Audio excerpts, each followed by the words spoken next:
మనం పెద్ద ఎత్తున మహాసభని చేపట్టడం జరిగింది. అంతేకాదు చాలా విషయాలు మనం రైతు సంఘంగా ఖమ్మం జిల్లా కార్యక్రమాలు చేపట్టినప్పుడు గతంలో ఉన్న తప్పదుగా మన రైతు సంఘం జిల్లా కార్యదర్శిగా పనిచేసిన మందర నాగేశ్వర గారు చనిపోయిన తర్వాత నాకు తాత్కాలిక బాధ్యతలు ఇచ్చిన తర్వాత ఏదైతే పోనకల్లో మనం పెద్ద ఎత్తున జిల్లా మహాసభ జరుపుకున్నాం. ఆ రోజు కూడా 15 మండలాల పైగా ప్రజలతోటి 450 మంది ప్రజలతోటి మహాసభ జరుపుకున్నాం. ఆ మహాసభ కూడా రాష్ట్ర కార్యదర్శి పశుపత్రులు గారు హాజరయ్యారు. ఆనాటి నుంచి మొన్న మహాసభ జరిగే నాటికి ఈ 3 ఏళ్ల కాలంలో కేంద్ర రాష్ట్ర ప్రభుత్వాలకు వ్యతిరేకంగా మన కమిటీ మన రాష్ట్ర నాయకత్వం ఇచ్చిన అన్ని పిలుపుల్లో అగ్రభాగాల నుండి పనిచేయడమే కాకుండా సొంతంగా కూడా మేము ఎప్పటికప్పుడు జిల్లా రైతాంగం ఎదుర్కొంటున్న సమస్యలపై స్పందించి కార్యక్రమాలు చేపట్టి జిల్లాలోని అన్ని రైతు సంఘాల కంటే మన రైతు సంఘం వేటుగా ఉండేటట్లు మన పార్టీలో కూడా మిగతా ప్రజా సంఘాలకి ధీటుగా మనం రైతు సంఘాన్ని ముందు వరుసలో ఉండేటట్టు అదేవిధంగా రాష్ట్రంలోని మిగతా జిల్లాల రైతు సంఘాలకు కూడా ఒక స్ఫూర్తినిచ్చే విధంగా ఉండాలని చెప్పి ఖమ్మం జిల్లా రైతు సంఘం సుదీర్ఘమైన పోరాటాలు చేసింది. మా జిల్లాలో 21 మందితోటి ఆఫీస్ గారు ఎన్నుకున్నాం. 71 మందితోపై సమరశీల పోరాటాలు చేయడం కోసం ఖమ్మం జిల్లా రైతు సంఘం పెద్ద ఎత్తున పోరాటం చేయడానికి కార్యాచరణ కూడా మేము తీసుకోవడం జరిగింది. అంతేగా కాకుండా ఇక రాష్ట్ర నాయకత్వానికి మనం చర్చించే విధంగా కౌలు రైతులు అదేవిధంగా పాడి రైతులు పామాయిల్ రైతులు మిర్చి రైతులు కమిటీలు వేయాలని చెప్పి మనం నిర్ణయం తీసుకుంటా ఉన్నాం. కానీ ఆచరణలో మహాసభ కౌలు రైతుల మహాసభ పాడి రైతుల మహాసభ జరిగిందని ఈ నివేదికలో పొందుపరిచారు. కానీ కార్యాచరణలో ఆ కౌలు రైతుల గురించి కానివ్వండి పాడి రైతుల గురించి కానీ మనం ఎంతవరకు కార్యక్రమాలు చేశామో ఈ నివేదికలో పొందుపరిస్తే బాగుంటుంది. భవిష్యత్తులో కూడా పేరు కమిటీ లేకుండా అది మిర్చి రైతుల విషయంలో కానివ్వండి పామాయిల్ రైతుల విషయంలో కానివ్వండి ఇతర అనుబంధ రైతు సంఘ కార్యక్రమాలు కూడా కమిటీలు ఏంటనే కాదు ఆ కమిటీలతోటి మనం పనిచేసేటట్టు కూడా నాయకత్వం జాగ్రత్త తీసుకోవాల్సిన అవసరం ఉంది. అంతేకాదు రాష్ట్ర వ్యాప్తంగా మనం 1500 పైగా గ్రామాల్లో శాఖ మహాసభలు జరపాలని నిర్ణయం తీసుకున్నాం. ఆ ఎంత మేరకు సఫలీకృతమైన జిల్లాలు ఎన్ని శాఖ మహాసభలు జరిగినాయి జరగకపోతే కారణాలు ఏంటి కూడా ఈ నివేదికలో పొందుపరిస్తే బాగుండేది. అదేవిధంగా ఈ మహాసభ ఎంత సభ్యత్వానికి ప్రాతినిధ్యం వహిస్తా ఉంది, ఏ జిల్లా నుంచి ఎంత సభ్యత్వం టార్గెట్ గా పెట్టుకున్నాం, ఎంత వచ్చింది, ఈ రోజు ఎంత రాబోతుంది, మన లక్ష్యం ఏంటో కూడా చెప్తే బాగుండేది. అదేవిధంగా మన రైతు సంఘం కార్యక్రమాల్లో సంయుక్త కిసాన్ మోర్చా కానివ్వండి జాయింట్ కార్యక్రమాల్లో సోదర రైతు సంఘాలు సరిగా ప్రాతినిధ్యం వహించట్లేదు. ఉపన్యాసాలు చెప్పడానికి మట్టికి బైక్ తీసుకోవడానికి ముందు వరుసలో ఉంటా ఉన్నారు. దాన్ని కూడా మనం పెద్ద ఎత్తున ఇక్కడ రాష్ట్ర స్థాయిలో చర్చించాల్సిన అవసరం ఉంది. అంతేకాదు ఈ సంవత్సరం ఖమ్మం జిల్లాలో పత్తి మిగతా పంటలు నష్టపోవడం వల్ల మిర్చి పంటల మీద 2 సంవత్సరాల కింద రేటు ఉందని చెప్పి రైతులు పెద్ద ఎత్తున ఆశతో ఈ సంవత్సరం మిర్చి సాగు చేశారు. కానీ ఆచరణలో దిగుబడి తగ్గిపోయింది. రేటు కూడా గణనీయంగా పడిపోయి 13,000 12,000 నడుస్తుందని తెలిసి రైతులు మాకు సమాచారం ఇచ్చిన మేరకు రాష్ట్ర రైతు సంఘం అధ్యక్షులు బాబు హేమంతరావు గారి నాయకత్వంలో జిల్లా అధ్యక్ష కార్యదర్శితో పాటు జిల్లా నాయకత్వం మొత్తం కూడా మేము తెల్లవారుజామున 4 గంటలకే మేల్కొని జిల్లా రైతాంగాన్ని మొత్తాన్ని కూడా చైతన్యం చేసి జెండా పాటగా ఆఫ్ చేసి ఆ రోజు పెద్ద ఎత్తున మనం గొడవ చేయడం మూలంగా 13,000 ఉన్న జెండా పాట కాస్త ఆ రోజు 14,200కి పాట పాడారు. అంతేకాదు ఆ రోజు నుంచి నెల రోజుల పైగా 13,500 పైగా జెండా పాటతోటి పాట కొనసాగిస్తున్నారు. అంతేకాదు మేము ఆ సందర్భంగా మళ్ళా మీరు కార్యాచరణ మంచిగా లేకపోతే పోరాటం చేస్తామని చెప్పి పోయిన నెల 18వ తారీఖు కూడా పెద్ద ఎత్తున రైతులు సమీకరించి ఖమ్మం మార్కెట్ ని ముట్టడించడం జరిగింది. మన పోరాటాల ఫలితంగా ఖమ్మం వ్యవసాయ మార్కెట్ పాలకవర్గం సెక్రటరీ గారు అన్ని రైతు సంఘాలతోటి చర్చలకు ఆహ్వానించారు. చర్చలకు ఆహ్వానించడమే కాదు ఆ సందర్భంగా మనం 10 రకాల డిమాండ్ కూడా పెట్టడం జరిగింది. వ్యవసాయ మార్కెట్ లో ప్రభుత్వం నిర్ణయించిన 2% కమిషన్ అదనంగా 5-6% తీసుకుంటున్నారు. వాటిని తగ్గించాలని అదేవిధంగా జెండా పాటప్పుడు తీసుకున్న రేటు కాకుండా మధ్యలో ఇబ్బంది పెడుతున్నారు. అది సక్రమంగా జరగాలని అదేవిధంగా ఖాళీ సంచులకి 60 రూపాయలకు రైతులు కొనుగోలు చేస్తే 30 రూపాయలు చెల్లిస్తా ఉన్నారు. పూర్తి రేటు చెల్లించాలని చెప్పి ఇలాంటి అనేక విషయాల మీద ఒక డెస్క్ ఏర్పాటు చేయాలని కూడా మనం అక్కడ పెద్ద ఎత్తున అఖిలపక్ష సమావేశంలో డిమాండ్ చేశాం.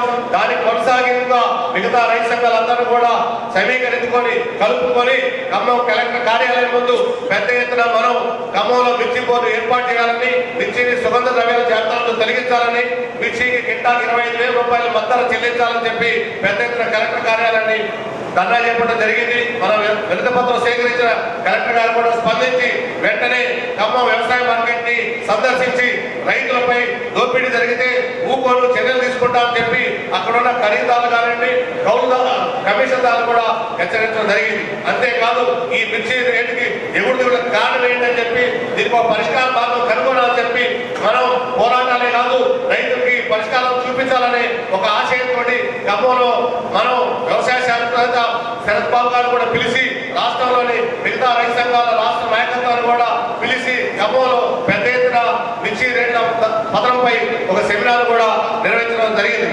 ఇలా అనేక విషయాలపై పోడు భూముల విషయాలు కానివ్వండి, రుణమాఫీ విషయాల్లో కానీ, పంటల గిట్టుబాటుల విషయంలో కానివ్వండి, అనేక విషయాలపై ఖమ్మం జిల్లా రైతు సంఘం పెద్ద ఎత్తున పోరాటాలు కార్యక్రమాలు చేపట్టడం జరిగింది. అంతేకాదు మనం ఇంకోటి కూడా ఒక గ్రూప్ క్రియేట్ చేసుకున్నాం. ప్రతిసారి మనం ఆఫీస్ మీద సమావేశంలో చర్చించుకుంటా ఉన్నాం. రాష్ట్రంలోని మిగతా జిల్లా ప్రతినిధి వర్గానికి, మిగతా జిల్లా నాయకత్వానికి కూడా నేను చేసే సూచన ఏంటంటే మీరు స్థాయిలో అందరం కార్యక్రమాలు చేస్తా ఉన్నారు. చేసిన కార్యక్రమాలు సరిగా మన రాష్ట్ర గ్రూప్ ఉంది, ఆ గ్రూప్ లో పోస్ట్ చేయట్లేదు. పోస్ట్ చేయడం వల్ల వచ్చే ఫలితం ఏంటంటే రాష్ట్రంలోని మిగతా జిల్లాలకి ఏ జిల్లాలో ఏ రైతులు ఏ సమస్యలు ఎదుర్కొంటున్నారు అనే విషయం తెలియజేస్తా ఉంది. అంతేకాదు ఒక జిల్లా నుంచి ఒక కార్యక్రమం చేపడితే ఆటోమేటిక్ గా మిగతా జిల్లాలు కూడా పూర్తిగా వచ్చి మనం కూడా కార్యక్రమం చేయాలని చెప్పి ఆలోచన వస్తుంది. కాబట్టి రాష్ట్ర వ్యాప్తంగా మనకి ఏదైతే గ్రూపులు ఉన్నాయో ఆ గ్రూప్ లో మీరు చేసే కార్యక్రమాల్ని పోస్ట్ చేయవలసిందిగా ఈ మాసం వేదిక విజ్ఞప్తి చేస్తా ఉన్నాం. పొందుపరచలేదు, సరే మేము ఇయ్యలేకపోయిండొచ్చు, అయినా గ్రూప్లలో పెడతా ఉంటుంది. అదే రకంగా ఈ జిల్లా కౌన్సిల్ సమావేశానికి కామ్రేడ్ పాషాపద్మ గారు హాజరైనారు గతంలో. అదే రకంగా మొన్న తాండూరులో రైతులకు సంబంధించిన రైతు ధర్నా ఏదైతే కార్యక్రమం చేపట్టినామో ఆ కార్యక్రమానికి కూడా మేడం గారు విచ్చేసినారు. చాలా పెద్ద ఎత్తున అంబేద్కర్ చౌరస్తాలో పెద్ద ఎత్తున కార్యక్రమం చేయడం జరిగిందని చెప్పి ఈ అధ్యక్ష వర్గానికి అవకాశం ఇచ్చిన అధ్యక్ష వర్గానికి ధన్యవాదాలు చెప్తూ ముగిస్తాను. చేపేట గ్రామ కమిటీ ఉంది. అదేవిధంగా చేపేట నియోజకవర్గంలో 4 గ్రామ కమిటీలు మండల కమిటీ చేసినాం. ఇబ్రాహీంపట్నంలో ఒక 3 మండల గ్రామ కమిటీలు వచ్చినాయి, షాద్నగర్లో 2 వచ్చినాయి. అదేవిధంగా మాది 3000 వరకు సభ్యత్వం ఉంది. మాకు టార్గెట్ 6,000 అన్నారు. ఇంకొక 1000 కూడా చేయడానికి మేము ప్రయత్నం చేస్తాం. అదేవిధంగా మా కార్యక్రమం రంగారెడ్డి జిల్లా రాష్ట్రానికి ఆనుకున్నటువంటి జాతీయ రాష్ట్ర కమిటీ ఏం నిర్మించినా రంగారెడ్డి జిల్లా నుంచి ఎక్కువ సంఖ్యలో మేము పాల్గొనడం జరుగుతుంది. అదేవిధంగా మండలాల్లో కూడా రైతు సమస్యలుగా రాష్ట్రం నుండి మండల కమిటీ సమస్యలే కాకుండా రైతులు ఎదుర్కొంటున్న సమస్యలను ఎప్పటికప్పుడు మేము మండల అధికారులు కానీ మండల గ్రామాలు కానీ ఆ రైతుల యొక్క సమస్యలు పరిష్కరించుకోవాలి. ఎందుకంటే మేము నిరంతరము రైతుల కోసం రైతు ఉద్యమాలలో మేము పనిచేయడం కోసం మా ప్రాంతాలు చాలా ఉన్నాయి. గతంలో కూడా మేము రైతుల ఎరువుల విత్తనాలపై కూడా పోరాటం చేసి ఆ కంపెనీలను కూడా మేము దాని మీద నష్టపరిహారం కూడా వారి దగ్గర ఇప్పించామని కూడా ఈ సందర్భం మీకు తెలియజేస్తున్నాము. రానున్న కాలంలో మా యొక్క ఈ తెలంగాణ రైతు ఉద్యమాన్ని మా యొక్క హైదరాబాద్ ఆనుకొని మేడ్చల్ కానీ రంగారెడ్డి జిల్లా ఉంది ఉన్న ఈ ప్రాంతాల్లో రైతులకి నుంచి మా దగ్గర 2 ఎకరాలు 3 ఎకరాలు ఎందుకంటే చాలా విలువైన భూములు అన్ని అమ్ముతున్నాం. 2 ఎకరాలు 3 ఎకరాలు మేము పండ్ల తోటలు కానీ కూరగాయలు కానీ ఎక్కువ పండిస్తాను మా కాడ. ఈ సందర్భంలో ఏది రానున్న కాలంలో మేము తెలంగాణ రైతు ఉద్యమానికి ఈ రాష్ట్రంలో చేస్తున్న రాష్ట్ర కేంద్రంలో చేసే ఉద్యమాలు కానీ జిల్లాలు కానీ మేము నిరంతరం పోరాటం చేసి రైతు ఉద్యమాన్ని తెలంగాణ రైతు ఉద్యమాన్ని బలోపేతం చేయడం కోసం నేను ఛాయాశక్తిగా చేస్తామని నాకు అవకాశం ఇచ్చినందుకు తెలంగాణ రాష్ట్ర రైతు సంఘానికి రంగారెడ్డి జిల్లా కమిటీ తరఫున అభివృద్ధి తెలియజేస్తాను. థ్యాంక్ యూ ప్రభుత్వం గారు. అదేవిధంగా ఖమ్మంలో మిర్చి బోర్డు ఏర్పాటు చేసి ఆ బోర్డు ద్వారా మన రాష్ట్రంలో పండించే మిర్చి రకాల అంతర్జాతీయ పరిణామాలు ఎగుమతులు పెంచే విధంగా, అదేవిధంగా మిర్చి బోర్డు ద్వారా కొత్త రకాల విత్తనాలు, చీడపీడ, వైరస్ లాంటి తట్టుకునే విత్తనాలను తయారు చేసి నాణ్యమైనటువంటి మిర్చి ఉత్పత్తులకు పెంచే విధంగా అవకాశం ఉంటుందని, మిర్చికు కింటాకు 25,000 రూపాయలు ధర చెల్లించాలని, ఖమ్మంలో మిర్చి బోర్డు ఏర్పాటు చేయాలని నిజామాబాద్లో జరుగుతున్నటువంటి తెలంగాణ రాష్ట్ర 3వ మహాసభ డిమాండ్ చేస్తూ తీర్మానాన్ని మీ ముందు ప్రతిపాదన చేస్తూ ఉన్నాం. కాబట్టి ఈ రాష్ట్ర ప్రభుత్వం కొంతవరకు కోడ్ పట్టాలు ఇచ్చారు మధ్యకాలంలో. కానీ గతంలో తెలంగాణ రాష్ట్ర ప్రభుత్వం పార్ట్ బి కింద గతంలో ఉన్నటువంటి పంచాయతీ భూములు, గౌన్య పట్టా భూముల్ని మరి పాస్బుక్ రాకుండా ఆపేసింది. దానికి సంబంధించి పోడు భూములు, అట్లాగే అవన్నీ పట్టా భూములకి పట్టాలు ఇవ్వాలని చెప్పేసి ఈ మహాసభ ద్వారా తీర్మానాన్ని కోరుతా ఉన్నాం. ముంగట విత్తనాలను మనం ఏపుగా ఎంచుకునేప్పుడే మరి రైతు బాగున్నాడు.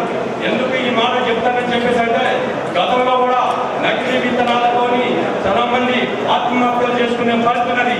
ఎందుకంటే నకిలీ విత్తనాలు అనేది మనకు ముంగట తెలదు. పంట వేసి పైన ఏపు వచ్చినప్పుడే అప్పుడు నకిలీ విత్తనాలు మనకు తెలుస్తుంది. ఎందుకంటే గతంలో ఆయన చెప్పిన ఇంత మట్టికి ఏ రాష్ట్ర రైతు సంఘం కానీ ఎవరి మీద కూడా చిన్న కేసులు బుక్ చేయాలని చెప్పేసి అంటారు. ఎందుకు ఈ మాట చెప్తానంటే, గతంలో మేము మా జిల్లాలో నకిలీ విత్తనాలతోనే నష్టపోయిన రైతాంగాన్ని వాళ్ళందరినీ పక్క వీధి మీద తీసుకొచ్చి మేము మరి గతంలో వాళ్ళ మీద తెలంగాణ రాష్ట్ర ప్రభుత్వం కేసీఆర్ చెప్పినాడు. తెలంగాణ రాష్ట్ర ప్రభుత్వం వచ్చినాక ఏ ఒక్కటి కూడా నకిలీ విత్తనం ఉండదు. ఏ కంపెనీ నకిలీ విత్తనాలు అమ్మినా కూడా వాళ్ళ మీద పీడియాలు పెట్టి, నాన్ పేరు కేసులు పెట్టి వాళ్ళని జైలుకు పంపుతామని చెప్పేసి చెప్పినాడు. కానీ వాళ్ళని జైలు పంపట్లేదు. వాళ్ళు వచ్చి మళ్ళా వాళ్ళు పేరు మీద బయటకు వచ్చి మంచి ఏసీ కాలంలో తిరుగుతుంటూ మంచి ఎంజాయ్ చేసుకుంటే, రైతులు మాత్రం రోజుకొకరు గంటకొకరు ఆత్మహత్య చేసుకుంటారు ఈ నకిలీ విత్తనం మీద. ఆ రకంగా మనకు తీర్మానం చేయాలనుకున్నారు. ఆ రకంగా మనం పోరాటాలు చేసినప్పుడే మన రైతులకి మంచి జరుగుతుంది. అసలు మిల్కంటి పోరాటాలు మనం చేయాలి. అదేవిధంగా తెలంగాణ ప్రభుత్వం వచ్చినాక రైతులకి 2 లక్షల రుణమాఫీ చేస్తున్నానని, 2 లక్షల రుణమాఫీ చేస్తున్నానని చెప్పేసి ఎన్నికల ముందు వాగ్దానాలు ఇచ్చి తర్వాత ఏం చెప్పారంటే 2 లక్షల పైన ఎంత ఉన్నా కూడా వాళ్ళు ఈ బ్యాంకులో చెల్లించినప్పుడే మరి ఎవరి మీద చెప్పారు ఎవరిలో కానీ ఈ ప్రభుత్వానికి అంత అన్నాక చాలా మంది పల్లెటూళ్ళలో మరి మన 2 లక్షల రుణమాఫీ కావాలని పైన 1,00,000 ఉన్నా 50,000 ఉన్నా 2 లక్షలు 3 లక్షలు ఉన్నా కూడా కట్టినా కూడా మరి ఇంతమంది కూడా మరి అది ప్రభుత్వం ఇంతమంది దాన్ని ఆలోచన కూడా చేయట్లేదు. ఎందుకంటే మన రైతులు ఇప్పుడు చూస్తున్నాం, మనకు వస్తుంది వ్యవసాయ క్షేత్రం వస్తుంది. మరి వ్యవసాయ క్షేత్రం మన బ్యాంకులలో కార్పొరేట్లకి లక్షల కోట్ల రూపాయలు మరి అప్పు ఇస్తారు. కానీ మన రైతులు మన ఎకరానికి 5 లక్షలు 6 లక్షలు చేస్తుంటే మరి బ్యాంకులో పోయి రుణం ఇవ్వని చెప్పేసి అంటే బ్యాంక్ అధికారులు రుణం ఇవ్వట్లేదు. ఎందుకు ఇవ్వట్లేదు? మీరు బడా కార్మికులకు ఇస్తారు, మరి మాకు ఎందుకు ఇవ్వలేదు అని చెప్పేసి మేము అప్పటికప్పటిగా మా బ్యాంక్ కార్డు ఒక 20-30 మంది రైతులు ఉంటే ఆ రైతులను ఏకం చేసి అప్పటికప్పుడే బ్యాంక్ మేనేజర్ని బయటికి రమ్మని చెప్పేసి తారవేసి మేము అప్పటికప్పటికే ధర్నా చేసినాం. మరి 4-5 రోజుల్లో ఆ రైతులని వెంటనే పిలిపించి ఆ రుణాలు కూడా ఇవ్వడం జరిగినది. అదేవిధంగా విద్యుత్ సంబంధించిన విషయాల్లో కూడా రైతులకి కరెంట్ ఇస్తామని చెప్పేశారు. ఆయన కూడా సంవత్సరానికి 60 రూపాయలు కట్టని చెప్పేసి ఏదో ప్రభుత్వం చేసింది. నిర్లక్ష్యం కొంతమంది రైతులు కట్టకపోవచ్చు. కట్టకపోకుండా కూడా వాళ్ళు వచ్చి మోటార్లను బంద్ చేసుడు, మోటార్ని సీల్ చేసుడు అక్కడెక్కడ జరుగుతుంది. అయితే ఒక నమ్ము మేము కూడా ఆ పోరాటంలో కూడా రైతుల విషయంలో ఎంతమంది కరెంటు కానీ చేస్తే మాత్రం బాగుంటుందని చెప్పేసి ఏఈని అంటే మా పైన మా జాబ్లు మా ఉద్యోగాలు కట్టేయండి, మీరు ఈ చేయడం కరెక్ట్ కాదు కట్టేయాలని చెప్పేసి అంటే మీకు ఎక్కడో మాకు కూడా పైన మాకు కూడా జిల్లా నుంచి రాష్ట్రం నుంచి మాకు ఏమంటారు మమ్మల్ని కూడా మీరు రైతులు మీరు ఎందుకు పోరాటం చేయలేదని చెప్పేసి మాకు కూడా ఎప్పటికీ వాళ్ళు ఉంటారు. మీరు నిరంతరం ఇప్పుడే మీరు కరెంట్ ఇచ్చేసి ప్రజలకు రైతులకు చేయాలని చెప్పేసి అంటే రేడియోతో మాట్లాడితే ఇమీడియట్ గా అప్పటికప్పుడు ఈ కరెంట్ ఇచ్చి రైతులు నాలుగు రోజులు చేసారు. అసలు పోరాటాలు చేసినప్పుడే మనకు బాగుంటుంది. కాబట్టి రాబో రోజుల్లో ఇంకో చిన్న విషయం ఏంటంటే మనం చూసినాం, మనం ఈ రోజు బ్యాంకులలో కాకుండా అప్పుడు అది పేపర్లో మీడియాలో దేశం మొత్తం కూడా అది మన రైతాంగం అందరికీ కూడా మనం పోయి ఆ రకంగా చేయాలని పోరాటాలు అంటే ఒక సిపిఐ అంత రైతాంగం వేసేసిందని చెప్పేసి పేపర్లో కూడా అందరూ కూడా చదివారు. వాళ్ళ మీద కేసులు కూడా అయినాయి. 14 చెప్పారు ఒక్కరిద్దరిని కొట్టనే మన మీద భయమని ఉండదు. ఏ ప్రశ్నించినప్పుడైనా కూడా రైతు లేని రాజ్యం లేదు. ఈ దేశంలో 150 మంది రైతులు వ్యవసాయం మీద ఆధారపడతారు. కాబట్టి మరి అటువంటి పోరాటాలు మనం చేసి కూడా ఇంకోటి ఏంటంటే మన నిర్మాణ లోపం కూడా మనం 2-3 మాటలు చెప్తారు. దాన్ని వేరే కూడా తీసుకోవాలి. ఎందుకంటే మనం చూసినాం 3 రోజుల నుంచి మరి నిజామాబాద్ ఎన్నికలు కంప్లీట్ చేస్తుంటే మరి మనం వచ్చినాం. నిన్న సాయంత్రం కాక నాకు బాగా అనిపిస్తుంది. నిన్న పొద్దున చూస్తుంటే ఈ సభ మొత్తం నిండింది. ఇప్పుడు చూస్తుంటే సగం సీట్లు ఖాళీగా అనిపిస్తుంది. మరి ఎందుకు మనం ఇంకా నిర్మాణ లోపంగా ఉండడం? రాబో రోజుల్లో ఈ నిర్మాణం లేకుండా మంచి నాయకత్వం, ఎందుకంటే ఎవరైతే పనిచేసి ఎవరైతే ఉంటారో వాళ్ళు తొందరగా చెప్పారు. ఎవరైతే వాళ్ళు నేను అటెండెన్స్ తీసుకుంటారో కూడా చెప్పారు. తీసుకున్న కలదు. కానీ రాబో రోజుల్లో ఎవరైతే పనిచేస్తారో వాళ్ళని మంచి ఎన్నుకొని ఈ రాష్ట్రంలో మరో సంఘాని కంటే రైతు సంఘం మన రైతు సంఘమే బలోపేతంగా ఉండాలన్నట్టుగా పనిచేయాలి. ఎందుకంటే ఇప్పుడు పథకాలు చెప్తారు మనకు రైతన్న డైరీలు నాయకులు మీరు తీసుకోవాలని చెప్పేసి చెప్తారు. గతంలో నేను 100 డైరీలు మనం తీసుకున్నది మా జిల్లాకి దీని అయింది. ఇలా మార్చి ఇలా తీసుకోవాలంటారు. ఎందుకు చెప్తున్నట్టు ఇది గత మనకున్న సిపిఎం పార్టీ రైతంగా సంఘం ఉన్నది. వాళ్ళు జనవరిని తీసుకొచ్చి మా మైపార్టీ పొలము కేసే ఎరువులు నకిలీ పంట సేవ ఒంటి మీద గల్లె మందులు నకిలీ ఇంకా మోసం తట్టుకుంటూ ఎగుసము చేసి కంచమందు ప్రపంచానికి అన్నమయ్యినందుకా నగలి కళ్ళలో కన్నీరెందుకో అందరి ఆకలి తీర్చినందుకా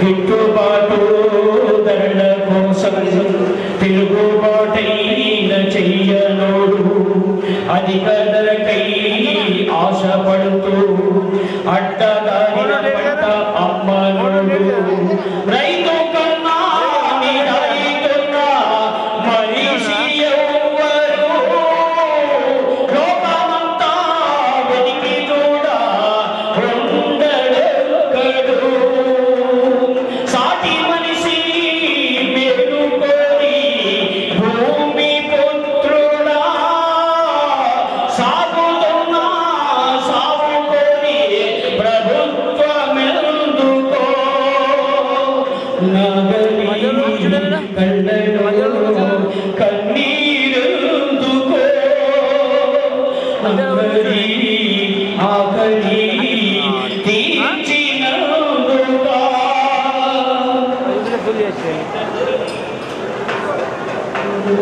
మట్టి తల్లి మనసు తప్ప మనిషి మర్మం ఎరుగనోడు పొత్తు పొడుపు ధ్యాస తప్ప వెన్ను పోటంటే తెలియనోడు కల్పునీసే గుణము తప్ప కళ్ళ ఎరుగని రైతు కొండ నాలు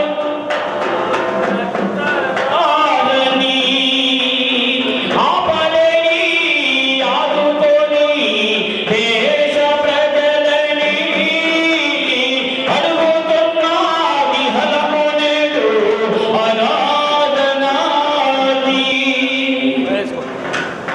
తర్వాత సమయం బట్టి 32 మంది కార్యదర్శి నివేదిక మీద చర్చలలో పాల్గొన్నారు. బాబు మాట్లాడకండి, కొద్దిగా సౌండ్ పెడతారు. చర్చలలో నివేదిక మీదనే కాక మన సంఘ నిర్మాణాలు కాంగ్రెస్ అక్కడ కూర్చున్నాడు రావాలి. వెనక కూర్చున్న కాంగ్రెస్ నిజామాబాద్ జిల్లా సెక్రటరీ అంతా ముందుకు రావాలి.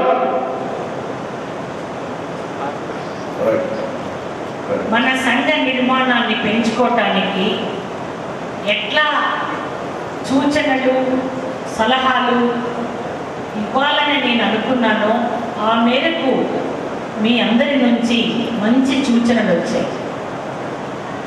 స్థానికంగా రైతాంగ సమస్యలతో పాటు గతంలో మనం పోరాడి వెనుకకు నెట్టిన ఒక చట్టం కూడా తీసుకొచ్చిన మైక్రో ఫైనాన్స్కు సంబంధించి మళ్ళీ ఆనాడు ఆగిపోయినా తిరిగి వివిధ రూపాలలో వివిధ పేర్లతో మన రైతు మహిళలని రైతులను ఆర్థికంగా విపరీతమైన వడ్డీ భారం మోపుతూ ఎంత ఇబ్బందులకు గురి చేస్తున్నారు. వీటికి సంబంధించి కూడా ఎట్లా మన పోరాటాన్ని ఎక్కువ పెట్టాలి అనే దానితో పాటు గతంలో బాగా ఉద్యమాలు పోరాటాలు జరిగాయి, అట్లానే మళ్ళీ జరగాలి. ఒక మంచి పాజిటివ్గా మీరు మీ అభిప్రాయాన్ని వ్యక్తం చేశారు. నేను చాలా సంతోషపడుతున్నాను. నేను ఒక్కటి, ఆయా జిల్లాలలో మార్కెట్ దోపిడీకి వ్యతిరేకంగా కానీ రైతులకు సంబంధించి ధరణి సమస్యల సమయంలో కానివ్వండి, మన రైతు సంఘాలు స్థానికంగా పంటలు ఎండిపోయినా, వర్షాలకు దెబ్బతిన్నా స్థానికంగా స్పాంటేనియస్గా స్పందించి వెనువెంటనే కార్యక్రమాలు తీసుకోవాలి. పాల్గొంటే సంతోషం, పాల్గొనలేకపోతే ఎందుకు పాల్గొనలేకపోయాం? స్థానిక సమస్యల మీద ఎప్పటికప్పుడు స్పందించి కార్యక్రమాలను రూపొందించుకోవాలా అని మనకు గైడెన్స్ ఇప్పటి నుంచి కాదు, రైతు సంఘంలో మనం కొనసాగుతున్న ఈ అన్ని సంవత్సరాలలో జాతీయ స్థాయి నుండి రాష్ట్ర స్థాయి నుంచి ఈ పిలుపు ఇవ్వబడింది.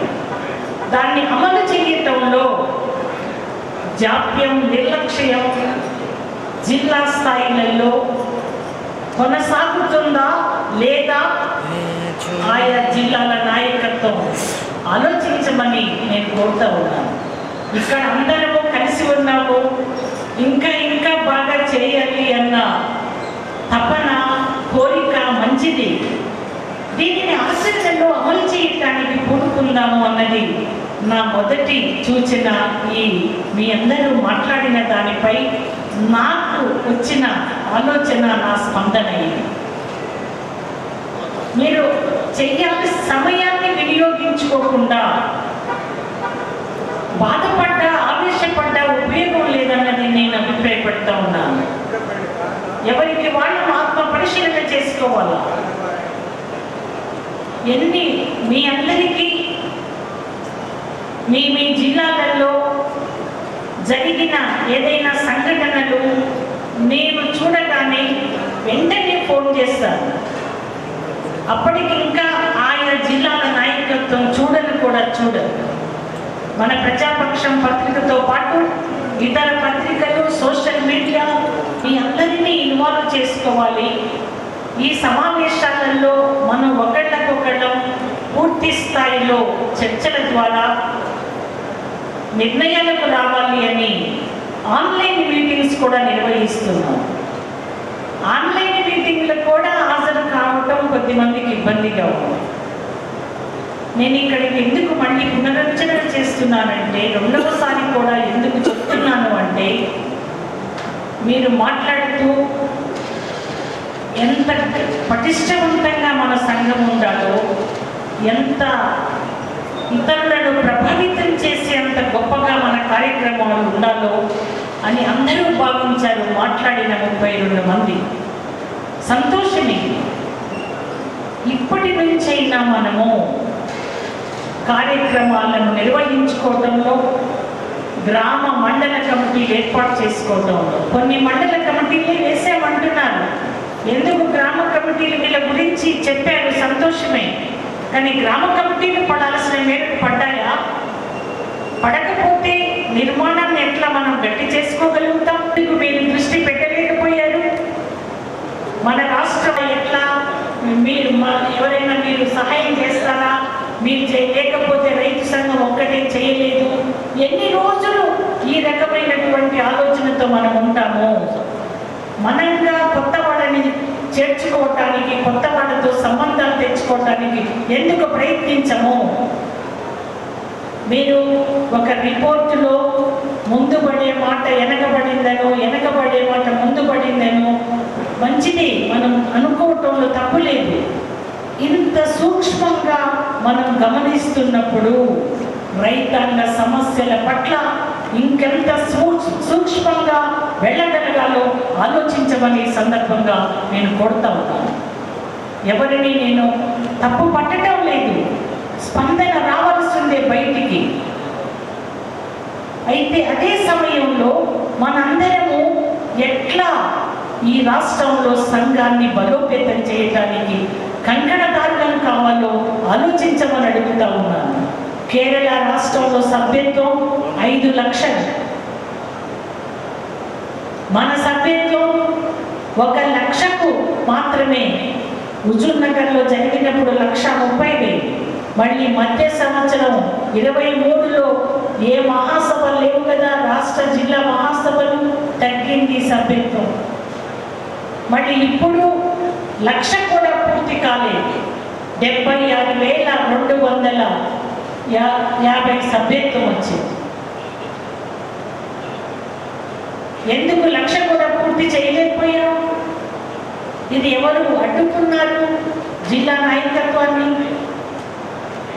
చిన్న జిల్లాలు కూడా కృషి చేశాయి, సంతోషం దానికి. వాళ్ళందరూ అభినందనీయులే. కానీ చేయాల్సిన సంఖ్యలో చేయగలిగామా? గ్రామ కమిటీలు వేశారు, మండల కమిటీలు వేశారు. ఇది ఒక మంచి వాతావరణం మన సంఘంలో. కానీ వీటితోనే ఆగొద్దు. రేపు ఏప్రిల్ 15, 16, 17 తారీఖులలో జాతీయ మహాసభలు మెడ్రాస్, తమిళనాడులో నాగపట్నంలో జరుగుతున్నాయి. అప్పటి వరకు మన రిపోర్ట్ ఇవ్వకుండా ఉండలేము. రేపు ఈ రాష్ట్ర మహాసభ కాగానే రేపు ఉదయం నుంచి సాయంత్రం దాకా వాళ్ళకు రిపోర్ట్ పంపటానికి నేను ప్లాన్ చేసుకోవాలి. వాళ్ళు ఇంత ముందే అడిగారు, రిపోర్ట్ ఇవ్వాలమ్మా, మేము మహాసభ హడావుడిలో ఉన్నాం, కొంచెం టైం ఇవ్వమని అడిగి టైం తీసుకోవాల్సి వచ్చింది. ఇప్పుడు రిపోర్ట్ పంపేటప్పుడు కూడా గ్రామ కమిటీలు, మండల కమిటీలు ఈ రోజు వరకు ఎంత రిపోర్ట్ ఇక్కడికి వచ్చిందో దాన్ని మాత్రమే నేను పంపగలుగుతాను.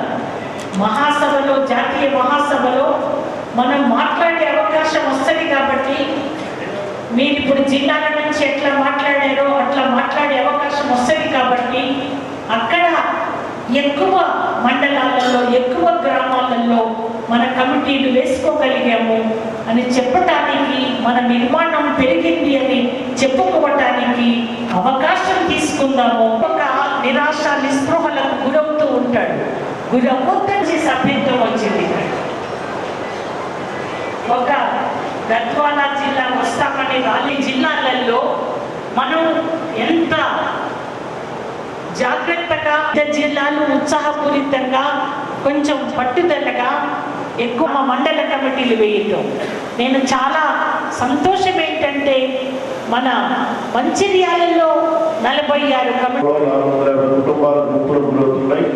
వారికి నష్టపరిహారం అందించాలని జనగాం జిల్లాలో నవాబపేట రిజర్వాయర్ ద్వారా యాదాద్రి జిల్లా గన్నపల్లి రిజర్వాయర్ పనులు పూర్తి చేసి సాగునీరు అందించాలని, ఎస్ఆర్బీసీ సొరంగం పూర్తి చేసి బ్రాహ్మణవేళ ప్రాజెక్టు కిష్టాపురం వరకు కాలువలు ఏర్పాటు చేయాలని, యాదాద్రి పవర్ ప్లాంట్లో భూములు కోల్పోయిన రైతులకు నష్టపరిహారం ఇవ్వాలని, ములుగు జిల్లా వాల్గేట్ మండలం రైతులకు సమగ్ర సారక్షణ బ్యారేజ్ ద్వారా సాగునీరు అందించాలని, మహిళా రైతులకు పాడి పరిశ్రమ, కోళ్ళ పరిశ్రమ, పట్టు పరిశ్రమ, పుట్టగొడుగు పరిశ్రమ కింద 99 సబ్సిడీ కింద ఇచ్చి మహిళా రైతులను ప్రోత్సహించాలని, 55 సంవత్సరాలైన రైతులకు 10,000 రూపాయల పెన్షన్ అందించాలని, ఆరోగ్య కార్డులు ఇవ్వాలని, ఈ తీర్మానాలు కూడా మీ ముందు ఆమోదాలను పెడతామని, తీర్మానాలు ఆమోదిస్తే చప్పట్ల ద్వారా తెలియజేయాల్సిందే. 25వ తారీఖు నుంచి ఈ రోజు వరకు 3 రోజుల పాటు నిజామాబాద్ పట్టణంలో జరిగినటువంటి తెలంగాణ రాష్ట్ర రైతు సంఘ మహాసభలో ఇవాళ రాష్ట్రంలో రైతాంగం ఎదుర్కొనేటువంటి సమస్యలు, అదేవిధంగా వ్యవసాయ రంగం ఎదుర్కొంటున్నటువంటి సంక్షోభం, వీటన్నిటి మీద కూడా చర్చించి భవిష్యత్తులో ఈ సమస్యల పరిష్కారం కోసం పెద్ద ఎత్తున రైతాంగాన్ని సంఘటితం చేసి పోరాటాలను నిర్వహించేదానికోసం ఈ మహాసభలో నిర్ణయం తీసుకోవడం జరిగింది. ముఖ్యంగా ఇవాళ దేశంలో అధికారంలో ఉన్నటువంటి నరేంద్ర మోడీ ప్రభుత్వం గతంలో రైతుల ఆదాయాన్ని రెట్టింపు చేస్తామని చెప్పేసి హామీ ఇచ్చి అధికారంలోకి వచ్చిన తర్వాత రైతాంగాన్ని పట్టించుకోకుండా దేశంలో ప్రధానమైనటువంటి కీలకమైనటువంటి వ్యవసాయ రంగాన్ని కూడా కార్పొరేట్లు కట్టబెట్టేదానికోసం ఇవాళ నరేంద్ర మోడీ ప్రభుత్వం కొత్త చట్టాలు తీసుకొస్తుంది. గతంలో 3 నల్ల చట్టాలు తీసుకొచ్చిన సందర్భంలో పెద్ద ఎత్తున భారతదేశ రైతాంగం పోరాటం చేసినటువంటి ఫలితంగా దిగొచ్చి ఆ 3 నల్ల చట్టాలను రద్దు చేశాడు. కానీ ఇవాళ మళ్ళీ దొడ్డిదారిన జాతీయ వ్యవసాయ మార్కెటింగ్ విధానం అని చెప్పేసి కొత్త చట్టాన్ని తీసుకొచ్చి ఈ దేశంలో ఉన్నటువంటి మార్కెటింగ్ వ్యవస్థను మొత్తం కూడా కార్పొరేట్ల చేతిలో పెట్టేదానికోసం, రైతులకు అన్యాయం చేసేదానికోసం, ఈ మాత్రం కూడా గిట్టుబాటు ధరలు లభించకుండా మార్కెటింగ్ వ్యవస్థను మొత్తం కార్పొరేట్ల కట్టబెట్టేటువంటి చట్టాన్ని ఇవాళ నరేంద్ర మోడీ ప్రభుత్వం తీసుకొస్తుంది. మరొక వైపున ఇవాళ దేశంలో ఆనాడు 3 నల్ల చట్టాలు రద్దు చేసేటువంటి సందర్భంగా కనీస మద్దతు ధరల గ్యారంటీ చట్టం చేస్తామని రాతపూర్వకటువంటి హామీ ఇచ్చారు. కానీ 3వసారి అధికారంలోకి వచ్చిన తర్వాత కూడా ఆ కనీస మద్దతు ధరల గ్యారంటీ చట్టాన్ని అమలు చేయకుండా, ఆ చట్టాన్ని రూపొందించకుండా ఇవాళ ఆ చట్టం కావాలని చెప్పేసి పోరాడుతున్నటువంటి రైతు ఉద్యమాన్ని అణచివేసేదానికోసం ప్రయత్నం చేస్తారు. ఈ మధ్యనే పంజాబ్ సరిహద్దుల్లో రైతుల మీద బాష్పాయి ప్రయోగం చేసి రైతులు అరెస్టులు చేసి అక్కడ నిరాహార దీక్ష చేస్తున్నటువంటి రైతుల శిబిరాలను కూడా తొలగించి ఇవాళ రైతులను భయభ్రాంతులకు గురి చేస్తూ కనీస మద్దతుల గ్యారంటీ చట్టాన్ని హామీని అమలు చేయకుండా ఇవాళ నరేంద్ర మోడీ ప్రభుత్వం ప్రయత్నం చేస్తుంది. అందుకని ఆ కనీస మద్దతు ధరల గ్యారంటీ చట్టాన్ని సాధించేదానికోసం, స్వామినాథన్ కమిషన్ సిఫార్సులు అమలు చేయించేదానికోసం ఈ నరేంద్ర మోడీ ప్రభుత్వం అనుసరిస్తున్నటువంటి కార్పొరేటీకరణ విధానాలకు వ్యతిరేకంగా రాబోయేటువంటిలో పెద్ద ఎత్తున రైతాంగ ఉద్యమాన్ని నిర్వహించేదానికోసం ఈ మహాసభలో అటువంటి కార్యాచరణ రూపొందించబోతున్నాం. అదేవిధంగా ఇవాళ రాష్ట్రంలో కూడా 9 సంవత్సరాలు పరిపాలించినటువంటి టీఆర్ఎస్ ప్రభుత్వంలో రైతాంగానికి అన్యాయం జరిగినటువంటి ఇది ఆ రైతాంగం ఆ ఎన్నికల్లో కేసీఆర్ను ఓడించారు. కానీ అనేకమైనటువంటి రైతాంగానికి హామీలు ఇచ్చినటువంటి రేవంత్ రెడ్డి ప్రభుత్వం ఇవాళ కాంగ్రెస్ ప్రభుత్వం అధికారంలోకి వచ్చిన తర్వాత హామీల అమల్లో కొద్దిగా నత్తనడక నడుస్తుంది.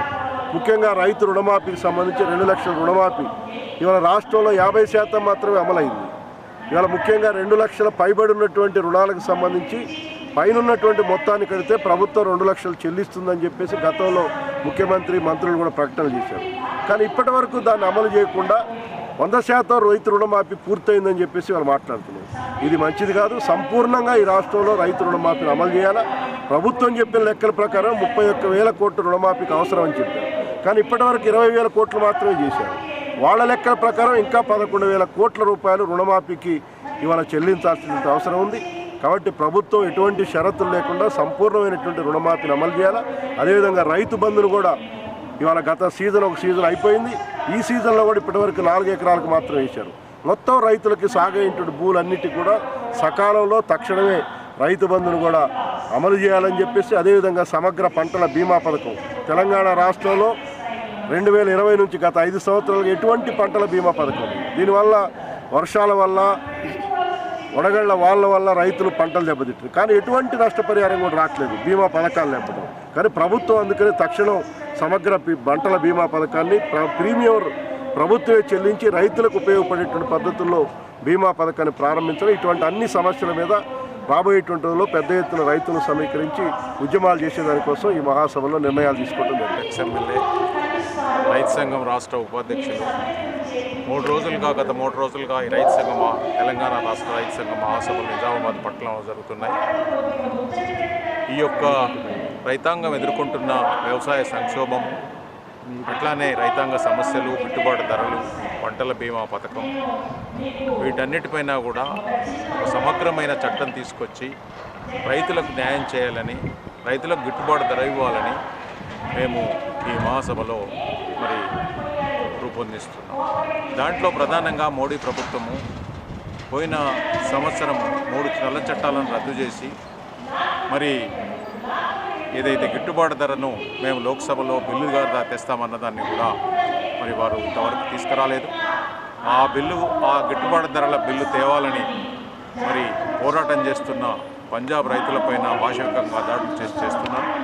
ఇది ఏమైనా కూడా మరి కార్పొరేట్ సంస్థలకు అనుకూలంగా మోడీ అనుకూలంగా పరిపాలిస్తున్నాడు. వారికి ఈ యొక్క పంటల యొక్క పరిశ్రమల యొక్క ధరదత్త చేయడానికి చేస్తున్న ప్రయత్నాన్ని మేము అడ్డుకోవడం ద్వారా రైతులకు న్యాయం చేయడానికి మరి మహాసభ ముందుకు పోతున్నదనేది మేము